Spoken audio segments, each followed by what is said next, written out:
intelligence servers, they pulled files on multiple government officials and media personalities. As for the files on Erika Kirk, they say they will make your stomach turn. Kirk is not the woman you think she is. Her past is far more sinister than Charlie Kirk ever knew, even in his darkest moments. Deliberately planted inside the conservative movement with one clear mission: to infiltrate it, control it, and ultimately bend it to their will.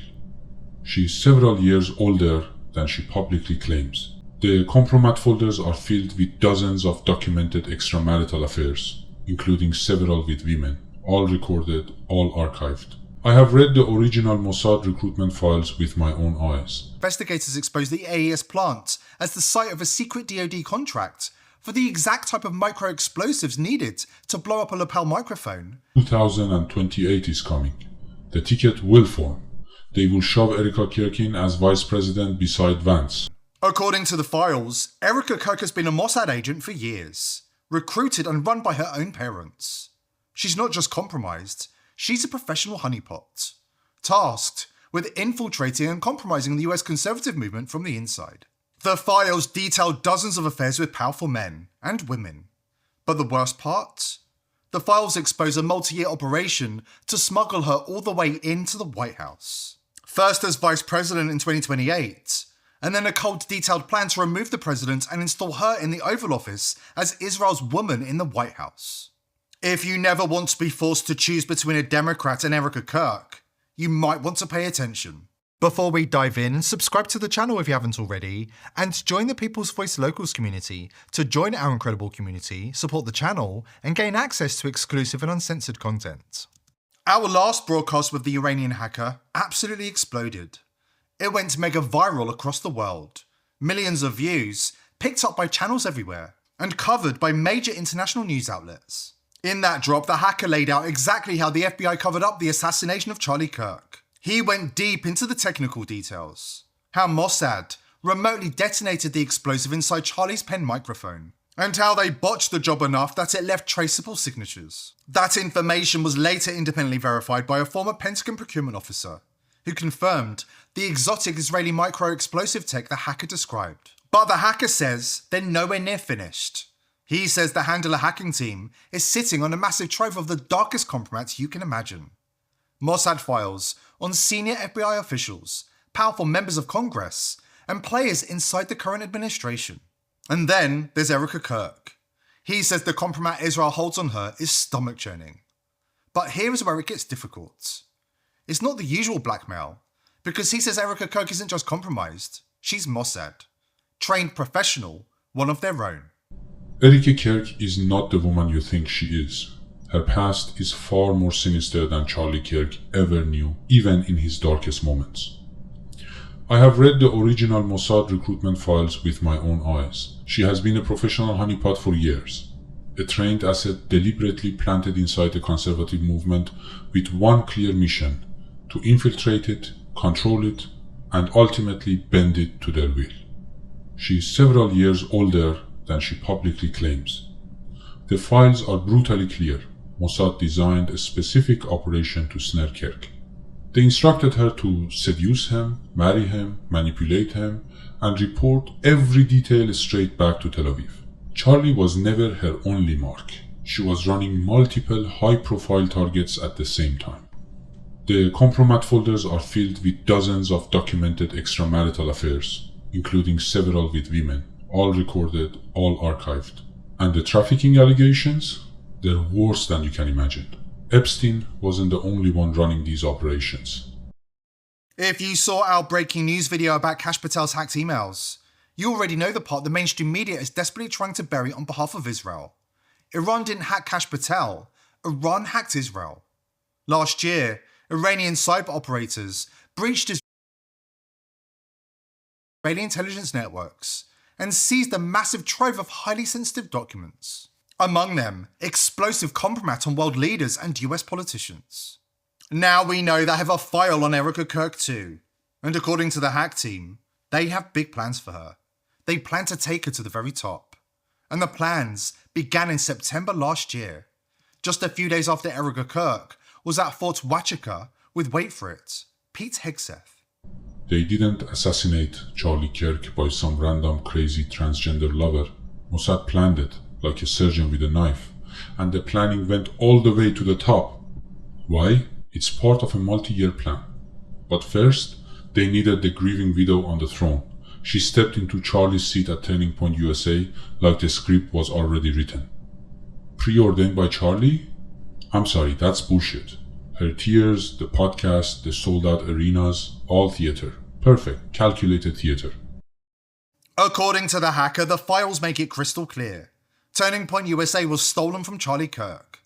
They didn't just take the organisation, they stole the entire youth movement he built with his own blood, sweat and tears. Every late night, every campus war, every scar Charlie earned fighting for the next generation, they stole it all.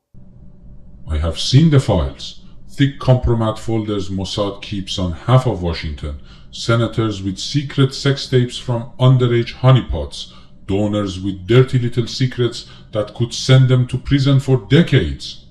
Mossad dangles these files like a noose. When Erika needs a door opened, these cowards open it. Dark money pours in from American shells, but the real strings lead straight back to Tel Aviv cutouts.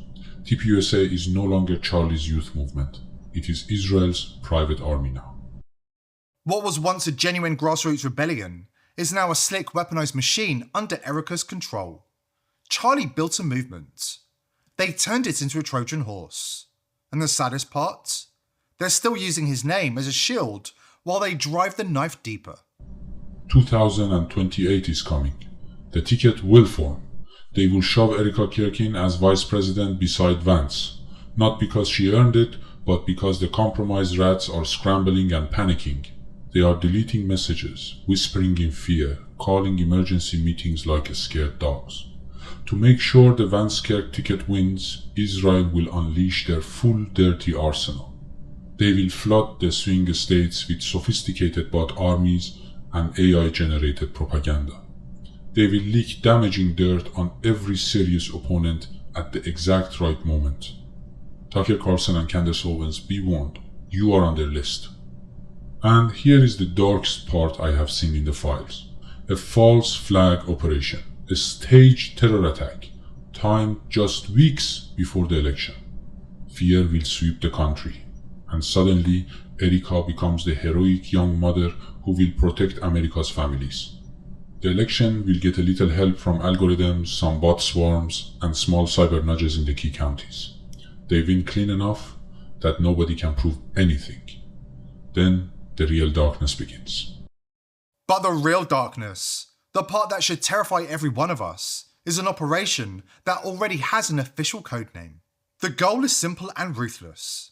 Install Erika Franz-V Kirk in the White House, sitting behind the Resolute desk, holding the full executive power of the President of the United States, the first female president, and Israel's own asset planted at the very top. We'll lay out every chilling detail, including the false flag. This is critical, this is urgent, and we're not wasting one more second. Buckle up, because what you're about to hear is explosive. Israel already has a codename for the operation to install Erika Kirk in the White House. So the final phase kicks in. I have read the contingency plans myself. They even have a name for it. Operation Widow's Crown. First, they will quietly push Vance out. They have a specific plan. Leak fresh compromat on him, real dirt mixed with deepfakes dripping with the kind of filth nobody comes back from, timed right after the inauguration. If he resists, the heart attack or stroke comes next, helped along by someone already inside his inner circle. Or, if he still won't go quietly, another lone gunman will somehow walk past every security layer again. 25th Amendment, forced resignation, impeachment theater, or a casket. They don't care how, as long as Vance is removed and Erika Kirk rises. The first woman president, smiling for the cameras while the real masters pull her strings for the next 8 years. Since our last broadcast with the Iranian hacker, some extremely disturbing new information has surfaced that confirms even more of what he told us. 2 days before Charlie Kirk's assassination, Pete Hegseth's private plane, tail number 99-0404, was on the ground at Fort Oaxaca in Arizona, at the same time that Erika Kirk was seen with Cabot Phillips. This isn't a conspiracy theory. This is verifiable fact. What makes this especially suspicious is that Hegseth's plane carries a special intermission call sign, the kind reserved for VIPs conducting official business for the President, or the Vice President of the United States. This happened on September the 8th, just 2 days before Charlie Kirk was publicly executed. September 8th, the same day that Mitch Snow reports seeing Erika Kirk with Cabot Phillips in the lobby of the Candlewood Inn and Suites on Fort Huachuca. The next day, September 9th, Mitch Snow would report seeing Brian Harpole, who has a security firm, was working with Charlie Kirk on September 10th. Brian Harpole, who has a security company that's located just 11 minutes from the gates of Fort Huachuca. Mitch Snow says that he saw Brian Harpole coming out of a meeting with some people that appeared to be VIPs or attached to the military or attached to the United States government in some way, shape, or form. That there was this meeting that took place on the 9th. On that day, Pete Hegseth's plane, 99-0404, again with the call sign Special Air Mission SAM 702, departed Fort Huachuca, went to Fort Bliss, through Fort Bliss, and then ended up back into the DC area.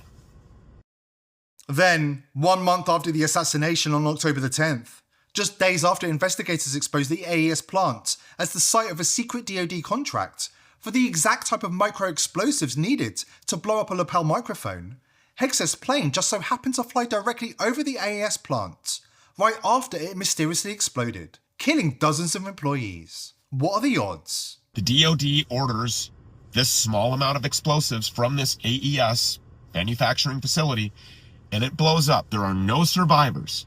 30 days after Charlie Kirk is murdered by way, in my opinion, of an exploding lavalier microphone. That blast was so powerful it registered as a small earthquake and was felt more than 20 miles away. Investigators now say the explosive started inside a building where workers were making commercial explosive charges. We've just learned here tonight that that building where this all happened did not have any working sprinklers or fire protection systems. And Pete Hegseth's plane, tail number 99-0404, call sign SAM 112, a special air mission doing business for the president or the vice president, had gone from DC to Fort Huachuca, and then on its way at just the right time, just in the nick of time, was able to reduce its speed and reduce its altitude to take a little flight over AES, which had just exploded, killing all of the employees that were inside, that had a DoD contract for $500,000 for a small amount of explosives that would be sufficient for a shape charge that could go inside of a weaponized, exploding, road brand, tempered black glass lavalier microphone. So was Pete Hegseth aboard that plane?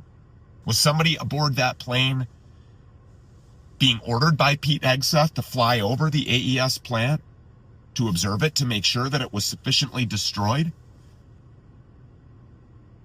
These things aren't something that Candace Owens or Stu Peters are dreaming up. You can verify them for yourself. So while Alex Jones is calling her demonic and evil, and while everyone is attacking Mitch Snow and trying to discredit the idea that there were planes there, now we know that not only were there military planes there, but that Pete Hegseth's jet was at Fort Huachuca in the 2 days leading up to Charlie Kirk's death under Special Air Mission SAM 702. That's where it was. And then on the day that the AES plant exploded, that plane had descended on its way from Fort Huachuca back to DC in a nice little scenic detour, descended and lowered its speed over the AES plant that blew up, killing everybody inside of it.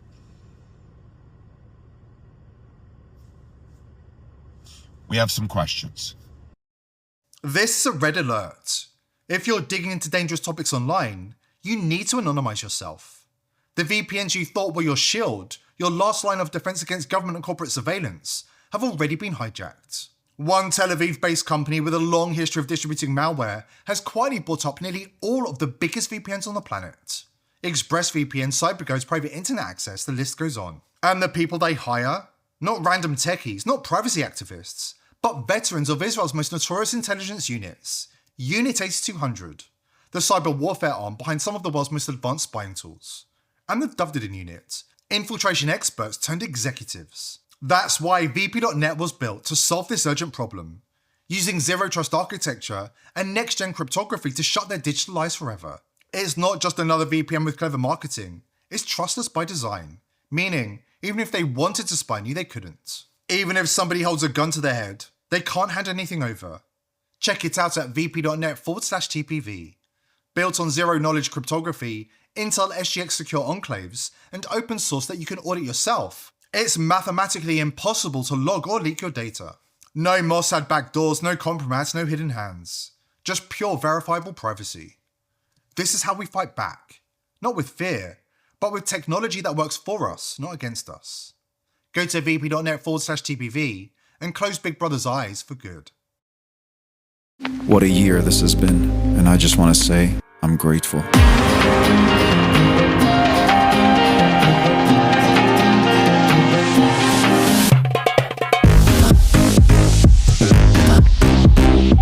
What a year this has been, and I just want to say I'm grateful.